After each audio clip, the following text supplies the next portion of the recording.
ನಾನೇನು ಭಾರಿ ಇಂಟ್ರೆಸ್ಟ್ ಇದ್ದು ವೇಷ ಆಗ್ತಾವಲ್ಲ. ಹಾಗಂತ ನೋಡ್ಲಿಕ್ಕೆ ತುಂಬಾ ಇಷ್ಟ. ಅಪ್ಪನ ಜೊತೆ ಎಲ್ಲಿದ್ರು ತಿರ್ಗಾಟಕ್ ಹೋಗ್ತಿದ್ದೆ, ಯಕ್ಷಗಾನ ನೋಡ್ಲಿಕ್ಕೆ ಹೋಗ್ತಿದ್ದೆ. ಚೌಕಿ ಮನೇಲಿ ಮಲಗುದು ಚೌಕಿ ಮನೇಲೆ. ಯಕ್ಷಗಾನ ಒಂದೇ ಕಾರಣ ಇವತ್ತು ಅದ್ರಲ್ಲಿ ನನ್ನ ಎರಡನೇ ತಾಯಿ ಅಂತ ನಾನು ಯಾವತ್ತೂ ಹೇಳ್ತಾ ಅವರಿಗೆ. ಯಾಕಂದ್ರೆ ಅವ್ರು ತೀರು ಹೋಗಿ ಕೆಲವು ಟೈಮ್ ನಂತರ ನಮ್ಗೊಂದು ಬರೆದಿಟ್ಟಿದ್ದೊಂದು ಲೆಟರ್ ಸಿಕ್ತು, ಪುಸ್ತಕದಲ್ಲಿ ಬರೆದಿಟ್ಟಿದ್ರು.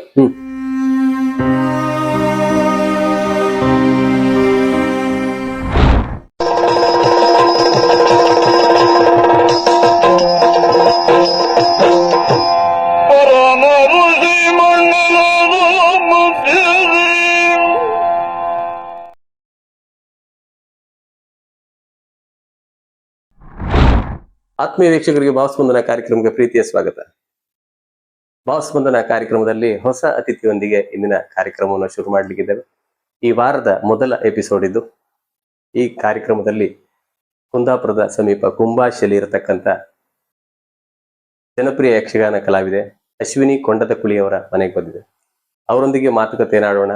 ಈ ವಾರದ ಅತಿಥಿಯವರು ಇನ್ನು 7 ಎಪಿಸೋಡ್ಗಳಲ್ಲಿ ಅವರ ಬಗ್ಗೆ ನಿಮಗೆ ತಿಳಿಸಲಿಕ್ಕಿದ್ದೇವೆ. ಅವರ ಸಾಧನೆ ಹಾದಿಯ ಈ ಪಯಣವನ್ನ ನಿಮ್ಮ ಮುಂದೆ ಪ್ರಸಾರ ಮಾಡ್ತೇವೆ. ಹಾಗೆ ಈ ವಾರದ ಅತಿಥಿ ಅಶ್ವಿನಿ ಕೊಂಡದಕುಳಿ ಅವರನ್ನ ನಾವು ಈ ಕಾರ್ಯಕ್ರಮಕ್ಕೆ ಬರಮಾಡಿಕೊಳ್ಳೋಣ.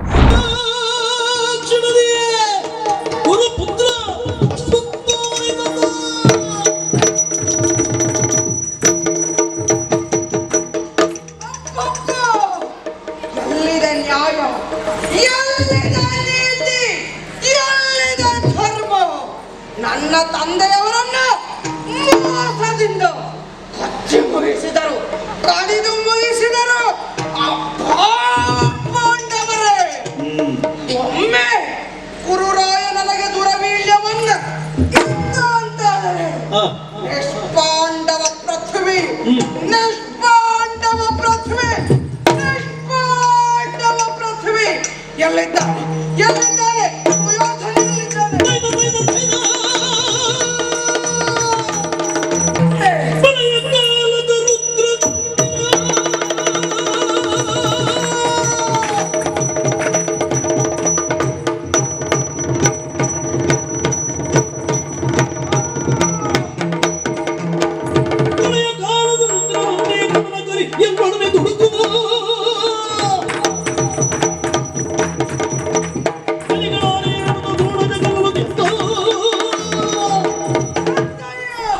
ಮೇಡಮ್, ನಿಮ್ಗೆ ಪ್ರೀತಿ ಸ್ವಾಗತವನ್ನು.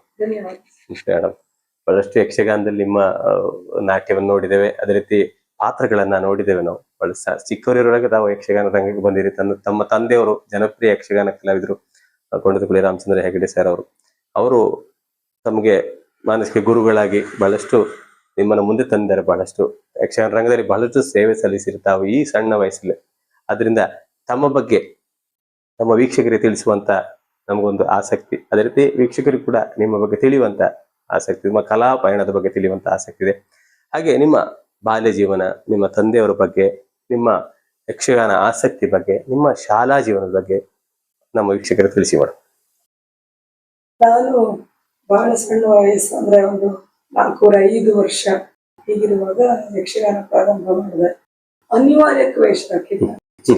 ನಾನೇನು ಭಾರಿ ಇಂಟ್ರೆಸ್ಟ್ ಇದ್ದು ವೇಷ ಆಗ್ತಾವಲ್ಲ. ಹಾಗಂತ ನೋಡ್ಲಿಕ್ಕೆ ತುಂಬಾ ಇಷ್ಟ. ಅಪ್ಪನ ಜೊತೆ ಎಲ್ಲಿದ್ರು ತಿರ್ಗಾಟಕ್ ಹೋಗ್ತಿದ್ದೆ, ಯಕ್ಷಗಾನ ನೋಡ್ಲಿಕ್ಕೆ ಹೋಗ್ತಿದ್ದೆ. ಚೌಕಿ ಮನೇಲಿ ಮಲಗುದು ಚೌಕಿ ಮನೇಲೆ. ಹಾಗೆ ಆದ್ರೆ ವೇಷ ಹಾಕೋ ಬಗ್ಗೆ ನನ್ಗೆ ಆಸಕ್ತಿ ಇರಲಿಲ್ಲ. ಅನಿವಾರ್ಯವಾಗಿ ಸಣ್ಣವಳಿದ್ದಾಗ ಬಾಲಚಂದ್ರಹಾಸ ವೇಷವನ್ನ ಹಾಕಿದೆ. ಪ್ರಥಮ ವೇಷ ಕೆರೆಮನೆ ಡಾಕ್ಟರ್ ಮಹಾಬಲಗಿಡ ಅವ್ರ ಜೊತೆ, ಅವರು ದುಷ್ಟು ಬುದ್ಧಿ, ಬಾಲಚಂದ್ರಹಾಸ. ನನಗೆ ಹೆದರಿಕೆ ಒಂದಿತ್ತು ಬಿಟ್ರೆ ಬೇರೆ ಯಾವ ಫೀಲ್ ವೇಷ ನೋಡಿ ಅಷ್ಟೇ. ಒಟ್ನಲ್ಲಿ ನನ್ನ ವೇಷ ಮುಗಿಸಿ ಬಂದ್ ಸಾಕು, ಮತ್ತೇನೂ ಇರ್ಲಿಲ್ಲ. ಆಮೇಲೆ ನಮ್ಮ ತಂದೆಯವರು ಆಗ ಸಾಲಿಗ್ರಾಮ ಮಾಡೋದಿದ್ರು. ಪೂರ್ಣಚಂದ್ರ ಯಕ್ಷಕಲಾ ಪ್ರತಿಷ್ಠಾನ ಸ್ವಂತವಾದ ಪ್ರಾರಂಭ. ಆವಾಗ ಈ ಸಣ್ಣ ಪುಟ್ಟ ವೇಷಗಳನ್ನು ಮಾಡ್ಲಿಕ್ಕೆ ಬೇಕಾಗಿತ್ತು, ಮಕ್ಕಳು ಬೇಕಾಗಿತ್ತು. ಈ ಹರಿಶ್ಚಂದ್ರನ್ ಮಗ ರೋಹಿತಾಶ್ವ, ಅಭಿಮನ್ಯು ಎಲ್ಲ ಹಾಕ್ಲಿಕ್ಕೆ. ಅದಕ್ಕಾಗಿ ನನ್ನ ಕರ್ಕೊಂಡು ಹೋಗ್ತಿದ್ರು. ನನಗೆ ಯಾಕಾದ್ರೂ ಯಕ್ಷಗಾನ ವೇಷ ಮಾಡೋದು ಬರ್ತದ, ನೋಡುದಂದ್ರೆ ಭಾರಿ ಪ್ರೀತಿ. ವೇಷ ಮಾಡುದಂದ್ರೆ ಅರ್ಧ ಅಪ್ಪನ ಹೆದರಿಕೆ. ಅಪ್ಪನ ಹೆದರಿಕೆ ಸಿಕ್ಕಾಪಟ್ಟೆ. ಅಂದ್ರೆ ಅವರು ಒಂದಿಷ್ಟು ತಪ್ಪಾದ್ರೂನು ಎದುರು ಸಿಕ್ಕಾಪಟ್ಟೆ ಬೈತಿದ್ರು. ಬೈತಾ ಇದರಿಂದ ಸಿಕ್ಕಾಪಟ್ಟೆ. ಈಗ ಎಷ್ಟೋ ಬದಲಾಗಿದ್ದಾರೆ, ಈಗ ಸಿಟ್ಟು ಕಡಿಮೆ. ಮೊದ್ಲು ತುಂಬಾ ಬೈತಿದ್ರು.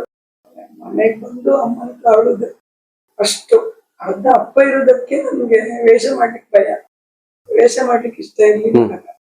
ಆಮೇಲೆ ಒಂದು ಆಳ್ವಾಸ್ ಜಾಯಿನ್ ಆಗೋ ಟೈಮ್ ನನಗೆ ಅದ್ರ ಮೇಲೆ ಆಸಕ್ತಿ ಜಾಸ್ತಿ ಆಯ್ತು. ಮತ್ತೆ ಸಣ್ಣರಾಗ ಮಾಡಿದ್ ಮತ್ತೆ ನೀವು ಮಾಡ್ಲಿಲ್ಲ ವೇಷ? ಅಲ್ಲ, ಮಾಡ್ತಾನಿದ್ರಿ. ಅಂದ್ರೆ ಈಗ ಮೇಲೆ ಅತಿಥಿಯಾಗಿ ಹೋಗಿ ಮಾಡ್ತಿದ್ರೆ ಆ ಟೈಮ್ ಅಲ್ಲಿ ಇಲ್ಲ? ಅಷ್ಟೊತ್ತಿಗೆ ಅತಿಥಿಯಾಗಿ ಹೋಗ್ತಿರ್ಲಿಲ್ಲ. ಪೂರ್ಣಚಂದ್ರ ಮೇಳದಲ್ಲಿರುವ ಎಲ್ಲ ವೇಷ. ಮತ್ತೆ ನಿಮ್ಮ ಈ ಶಾಲಾ ಜೀವನ ಅದ್ರ ಬಗ್ಗೆ ಒಂದೆರಡು ಮಾತುಗಳು. ನೀವು ಎಲ್ಲಿ ಕಲ್ತ್ರಿ ಶಾಲೆ? ನಾನು ಇಲ್ಲಿ 1ರಿಂದ 7 ಕಟ್ಟೆಯ ಸೇವಾ ಸಂಘ. ಓ, ಇಲ್ಲೇ ಕಲ್ತಿದ್ದಾವು? ಓ, ನೀವು ಅಲ್ಲಿ ಕಲ್ತದಲ್ಲ, ಹುಟ್ಟಿ ಬೆಳೆದಿದ್ದೆ ಇಲ್ಲಿ. ಓ, ಕುಂದಾಪುರದವರು. ವೈಕ್ ಮಾರ್ಕ್ ಅಲ್ಲ ಮೇಡಮ್? ಅದ್ರಲ್ಲಿ ತೆಕ್ಕಟ್ಟೆಯಲ್ಲಿ ಕಲ್ತ್ರಿ ನೀವು? ಹೇಳಿ. 1ರಿಂದ 10ರವರೆಗೂ ಸೇವಾ ಸಂಘದಲ್ಲಿ ಅಲ್ಲಿ ಕಲ್ತ್ರಿ? ಅಲ್ಲಿ ಏನು ಯಕ್ಷಗಾನ ಅಥವಾ ಏನಾದ್ರು ಡ್ರಾಮಾ ಕಾಂಪಿಟಿಷನ್ ಅದಕ್ಕೆ ಅದಕ್ಕೆ ಹೋಗಿದ್ದೀರಾ? ಕಾಂಪಿಟೇಷನ್ ಸಿಕ್ಕಾಪಟ್ಟೆ. ಹೋಗಿದ್ದೀರಾ? ಅದೇ ಯಾವ ರೀತಿಯ ಕಾಂಪಿಟಿಷನ್? ಇದು ಸಿಂಗಿಂಗ್, ಸಂಗೀತ, ಭರತನಾಟ್ಯ, ಜನಪದ, ಒಟ್ಟಲ್ಲಿ ಯಾವ ಕಾಂಪಿಟೇಷನ್ ಬಿಡ್ತಿರ್ಲಿಲ್ಲ. ಭಾಷಣ ಒಂದು ಬಿಟ್ಟು. ಭಾಷಣಕ್ಕಿಲ್ಲ? ಭಾಷಣಕ್ಕೆ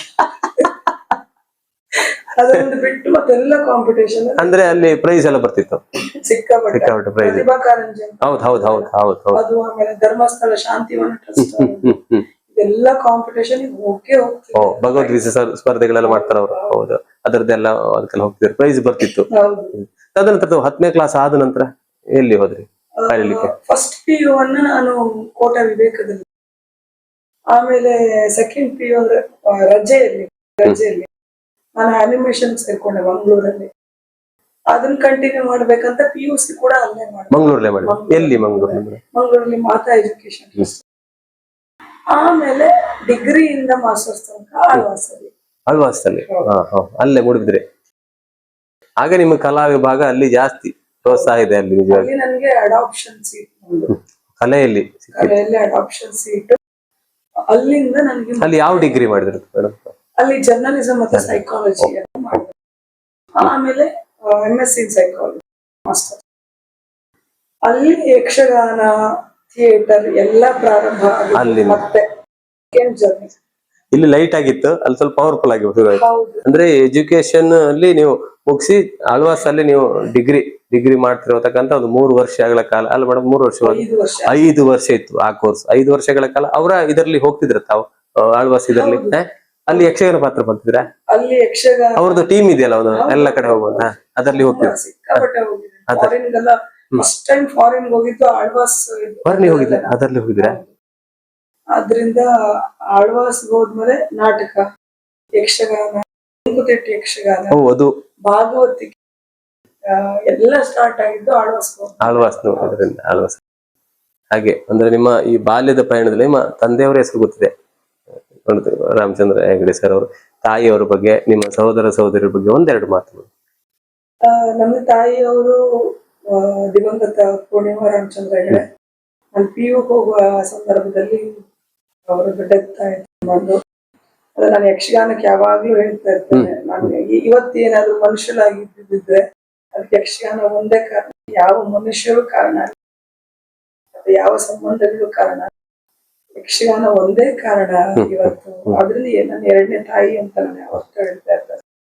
ನನ್ನ ಅಮ್ಮ ಕೂಡ ತಾನು ಮೊದ್ಲೇ ಅರ್ಥ ಹೇಳ್ತಿದ್ರು. ಭಾಗವತಿಕೆ ಮಾಡ್ತಿದ್ರು, ಅಂದ್ರೆ ಸ್ಟೇಜ್ ಪರ್ಫಾರ್ಮ್ ಮಾಡಿಲ್ಲ, ತುಂಬಾ ಚಂದ ಭಾಗವತಿಕೆ ಮಾಡ್ತಿದ್ರು, ಹಾಡು ಹೇಳ್ತಿದ್ರು. ಆಮೇಲೆ ನಾನು ಕಲಾವಿದೆ ಆಗ್ಬೇಕು ಅನ್ನೋದು ತುಂಬಾ ದೊಡ್ಡ ಆಸೆ ಅವರಿಗೆ. ಯಾಕಂದ್ರೆ ಅವ್ರು ತೀರು ಹೋಗಿ ಕೆಲವು ಟೈಮ್ ನಂತರ ನಮ್ಗೊಂದು ಬರೆದಿಟ್ಟಿದ್ದೊಂದು ಲೆಟರ್ ಸಿಕ್ತು. ಪುಸ್ತಕದಲ್ಲಿ ಬರೆದಿಟ್ಟಿದ್ರು, ನನ್ ಮಕ್ಕಳಿಬ್ರು ಒಳ್ಳೆ ಕಲಾವಿದರಾಗಬೇಕು ಅಂತ ಬರೆದಿಟ್ಟಿದ್ರು. ಅದ ನಂತರ ನಮ್ಗೆ ಸಿಕ್ಕಿದ್ದು. ಅವ್ರ ಆಸೆ ಇತ್ತು, ತುಂಬಾ ಆಸೆ ಇತ್ತು ಅವರಿಗೆ ಕಲಾವಿದ ಆಗ್ಬೇಕು ಅಂತ. ನಿಮ್ಮಲ್ಲಿ ನೀವು ಮಾತ್ರ ಕಲಾವಿದರು ಈಗ? ಅಂದ್ರೆ ನಿಮ್ಮ ತಮ್ಮ ಇದ್ದಾರೆ ನಿಮಗೆಲ್ಲ? ತಂಗಿ ಇದ್ದಾರೆ? ಅಣ್ಣ ಇದ್ದಾರೆ? ಇಲ್ಲ, ತಂಗಿ ಇದ್ದಾರೆ. ತಂಗಿ ಅವಳು ಈ ವಿಭಾಗದಲ್ಲಿ ಬರ್ಲಿಲ್ಲ. ಅವಳದ್ದು ಅಂದ್ರೆ ಫ್ಯಾಷನ್ ಡಿಸೈನಿಂಗ್, ಕಲಾ ವಿಭಾಗ, ಬೇರೆ ವಿಭಾಗ. ಯಕ್ಷಗಾನದಲ್ಲಿ ನೀವು ಮಾತ್ರ ನಿಮ್ಮ ತಂದೆಯವರ ಮಕ್ಕಳ? ನಾನು ಅವಳು ಒಟ್ಟಿಗೆ ಬಾಲಗೋಪಾಲ ವೇಷಗೆಲ್ಲ ಮಾಡ್ತಿದ್ದೆ. ಮಾಡಿದ್ರಿ. ಆಮೇಲೆ ಅವಳು ಬಿಟ್ಟು ಅವಳು ಬರ್ಲಿಲ್ಲ ಮುಂದೆ.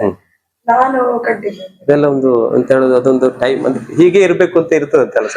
ಅದೇ ಅದು ಜನನ ಮರಣ ವಿತ್ತ ವಿದ್ಯೆ ಉದ್ಯೋಗ ಅಂತ ನಮ್ಮ ಅಪ್ಪ ಯಾವಾಗ್ಲೂ ಹೇಳ್ತಾ ಇರ್ತಾರೆ. ಅದು ವಿಧಿ ಲಿಖಿತ ಅಂತ. ಖಂಡಿತ. ಹುಟ್ಟುವುದು ಸಾಯುವುದು ನಾವು ನಮ್ ಕೈಲಿ ಇರುವುದಿಲ್ಲ. ಹಾಗೆ ವಿದ್ಯೆ ಎಷ್ಟು ಕಲಿಬೇಕು ಅನ್ನೋದು ನಮ್ ಕೈಲಿ ಇರುವುದಿಲ್ಲ. ಇನ್ನು ಉದ್ಯೋಗ ಅಷ್ಟೇ, ಏನೋ ಕಲ್ತು ಇನ್ನೇನೋ ಮಾಡ್ತಾರೆ. ಹೌದು ಹೌದು. ಅದರಿಂದ ಇದು ವಿಧಿ ಲಿಖಿತ. ಖಂಡಿತ ವಿಧಿ ಲಿಖಿತ. ಹಾಗೆ ಬಹಳಷ್ಟು ನಿಮ್ಮ ಬಾಲ್ಯದ ಬಗ್ಗೆ ಬಹಳಷ್ಟು ತಿಳಿಸಿದ್ರಿ. ಶಾಲಾ ಜೀವನದಲ್ಲಿ ಬಹಳಷ್ಟು ಪ್ರಶಸ್ತಿಗಳನ್ನ ಪಡೆದುಕೊಂಡವ್ರು ತಾವು. ಅಂದ್ರೆ ಶಾಲಾ ಕಾಂಪಿಟಿಷನ್ ಎಲ್ಲ ಯಾವ್ದು ಬಿಡ್ಲಿಲ್ಲ, ಕಾಂಪಿಟಿಷನ್ ಭಾಗವಹಿಸಿ ಎಲ್ಲದರಲ್ಲೂ ಭಾಗವಹಿಸಿದ್ರಿ. ಪ್ರತಿಭಾನ್ವಿತ ಒಂದು ಕಲಾವಿದೆ ಆಗಿದ್ರಿ ತಾವು, ಒಂದು ವಿದ್ಯಾರ್ಥಿನಿ ಕೂಡ. ಜಾಸ್ತಿ ಕಾಂಪಿಟೇಷನ್ ದಿನ ಕಾಂಪಿಟೇಷನ್ ಅಲ್ಲ ನೋಡು, ಡಿಸೆಂಬರ್ ಜನವರಿ ತನಕ ಅದೇ. ಆ ನಂತರ ಶಾಲೆ ಎಕ್ಸಾಮ್ ತಪ್ಪಿಸ್ತಿರ್ಲಿಲ್ಲ. ಎಕ್ಸಾಮ್ ಮಾರ್ಕ್ ಇರ್ತಿತ್ತು ಒಳ್ಳೆ ಮತ್ತೆ ಒಳ್ಳೆ ಎಜುಕೇಶನ್ ಮಾಡಿದ್ರಿ. ಅದಕ್ಕಾಗಿ ಶಾಲೆಯಲ್ಲಿ ಅಂತ ಹೇಳ್ತಿರ್ಲಿ. ಹೌದು. ಈಗ ಯಾವ್ದೋ ಒಂದು ನೀವು ಇದು ಮಾಡ್ತಿರಲ್ಲ ಮೇಡಮ್, ಡಾಕ್ಟರೇಟ್ ಯಾವ್ದಕ್ಕೋ ಒಂದು ಕೋರ್ಸ್ ಮಾಡ್ತಿದ್ರಿ ಈಗ? ಹೌದು, ಇವಾಗ ಇನ್ನೊಂದು ಮಾಸ್ಟರ್ಸ್ ಅನ್ನು ಮಾಡ್ತಿದ್ದೀನಿ. ಪರ್ಫಾರ್ಮಿಂಗ್ ಆರ್ಟ್ಸ್ ಎಲ್ಲ ಇನ್ನೊಂದು ಮಾಡ್ತಾ ಇದ್ದೀನಿ. ಆಗ್ಲಿ, ಶುಭವಾಗಲಿ ತಮ್ಗೆ. ಅದರಲ್ಲೂ ಕೂಡ ಒಳ್ಳೆ ಉತ್ತಮ ಅಂಕದಿಂದ ಪಾಸ್ ಆಗಿ ಅದೇ ರೀತಿ ನಿಮ್ಮ ಬಾಲ್ಯ ಜೀವನದ ತಮ್ಮ ವಿದ್ಯಾಭ್ಯಾಸದ ಈ ಪಯಣವನ್ನ ಇಲ್ಲಿಗೆ ನಿಲ್ಲಿಸೋಣ ಮೇಡಮ್. ಮುಂದಿನ ಎಪಿಸೋಡ್ ಅಲ್ಲಿ ಮತ್ತೆ ನಿಮ್ಮ ಭೇಟಿ ಆಗ್ತೇವೆ. ನಿಮ್ಮ ಇನ್ನೊಂದು ವಿಭಾಗದ ಬಗ್ಗೆ ಕೇಳೋಣ. ನಿಮ್ಮ ಸಾಧನೆ ಹಾದಿಯನ್ನ ಇನ್ನಷ್ಟು ನಮ್ಮ ವೀಕ್ಷಕರಿಗೆ ತಿಳಿಸೋಣ. ಹಾಗೆ ನಿಮ್ಗೆ ಪ್ರೀತಿ ಧನ್ಯವಾದಗಳು. Thank you. ಆತ್ಮೀಯ ವೀಕ್ಷಕರು, ಇದಾಗಿತ್ತು ಜನಪ್ರಿಯ ಯಕ್ಷಗಾನ ಕಲಾವಿದೆ, ರಂಗಭೂಮಿ ಕಲಾವಿದೆ ಆಗಿರ್ತಕ್ಕಂಥ ಅಶ್ವಿನಿ ಕೊಂಡದಕುಳಿ ಅವರ ಬಾಲ್ಯ ಜೀವನದ ಪಯಣ. ಹಾಗೆ ಮುಂದಿನ ಪಯಣದ ಬಗ್ಗೆ ಮುಂದಿನ ಎಪಿಸೋಡ್ ನಲ್ಲಿ ನಿಮ್ಮ ಮುಂದೆ ನಾವು ತಿಳಿಸ್ಲಿಕ್ಕಿದ್ದೇವೆ. ಹಾಗೆ ನೋಡ್ತಾ ಇರಿ ಭಾವಸ್ಪಂದನ ಕಾರ್ಯಕ್ರಮ. ಎಲ್ಲರಿಗೂ ಧನ್ಯವಾದ.